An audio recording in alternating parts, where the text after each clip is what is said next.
Oh, I don't like coffee. Not a single bit. I gotta have at least a little bit of milk in it or some sort of cream. If I just drink it just straight black, it tastes like angry dirt. No. It's good coffee though.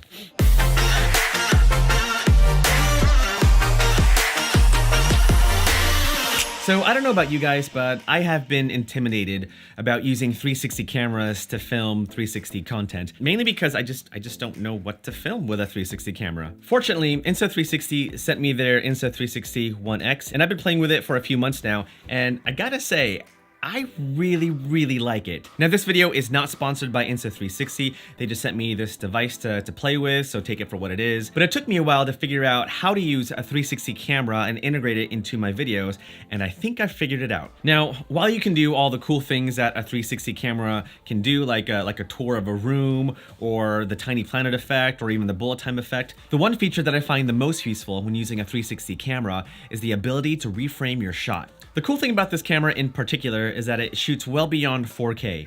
This tiny beast shoots 5.7K at 30 frames a second.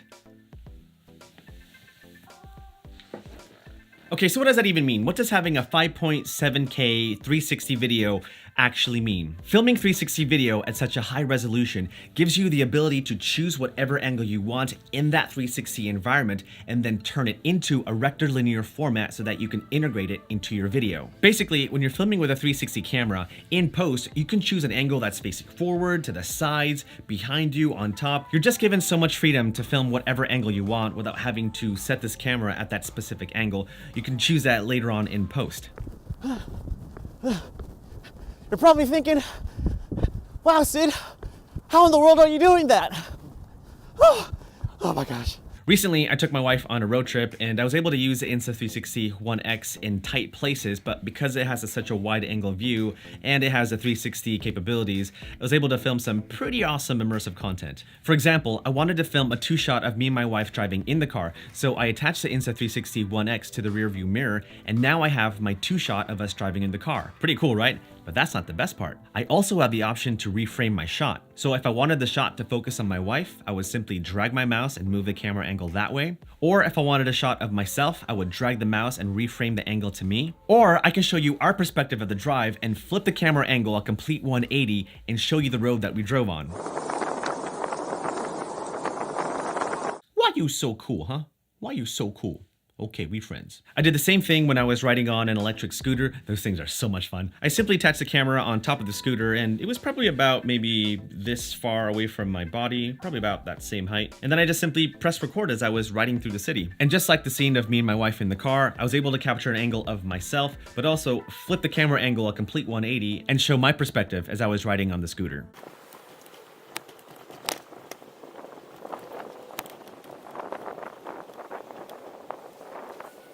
Now you might be thinking, why is that footage so smooth? I mean, shouldn't there be bumps when you're filming in a car or on an electric scooter? And yes, that's true in most cases, but there's a really cool piece of tech in this camera, and it's called FlowState Stabilization. And it's pretty much magic, like dark magic, like real dark magic.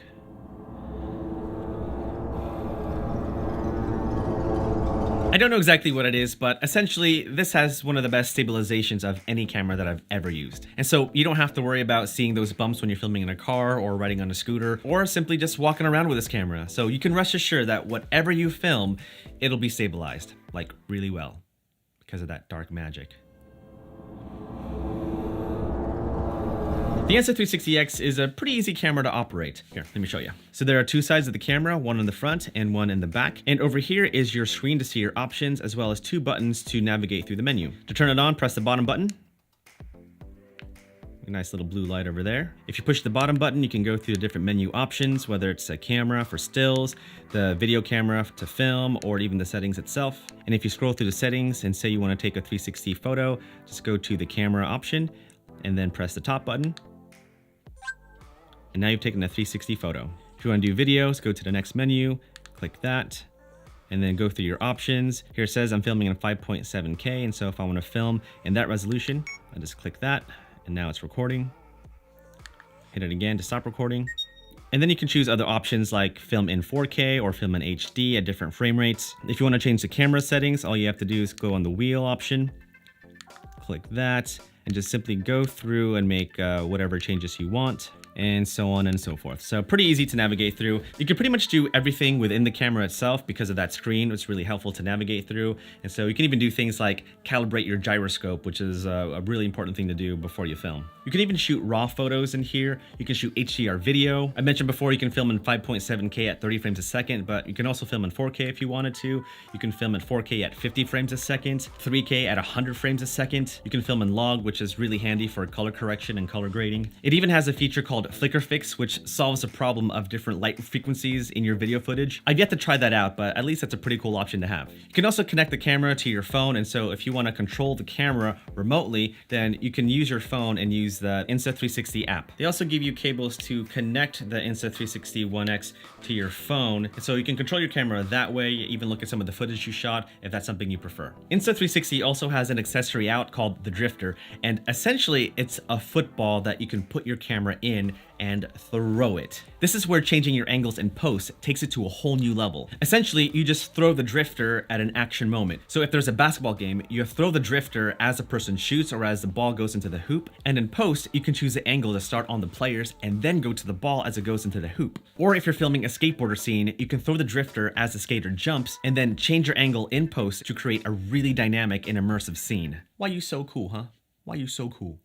Okay, we friends. There are other accessories that Insta360 makes, and you can definitely check it out on their site, but overall, I'm pretty impressed with this tiny little camera. I honestly didn't think I'd want to film with a 360 camera, but after playing with this guy for several months, I just leave this camera in my bag and take it wherever I go because, well, it's super tiny, why not? Now, of course, you can create 360 content like the tiny planet effect or the bullet time effect, but choosing whatever angle you want in that 360 space just gives you so much creative freedom as a storyteller and paves the way for the future of storytelling, whatever that may look like. So there you go, the Insta360 One X. I'm actually excited to see where a 360 camera is going.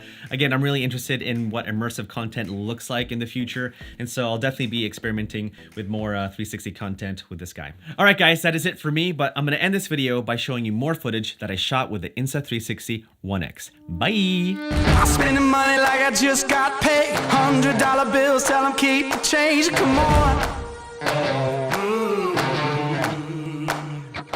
And if you're wondering why I move the way I do, I just feel so good, good, good. I just feel so good, good, good. I just feel so good. I see the world through my thrift store shades, rose-colored lenses and a fake gold frame. Come on.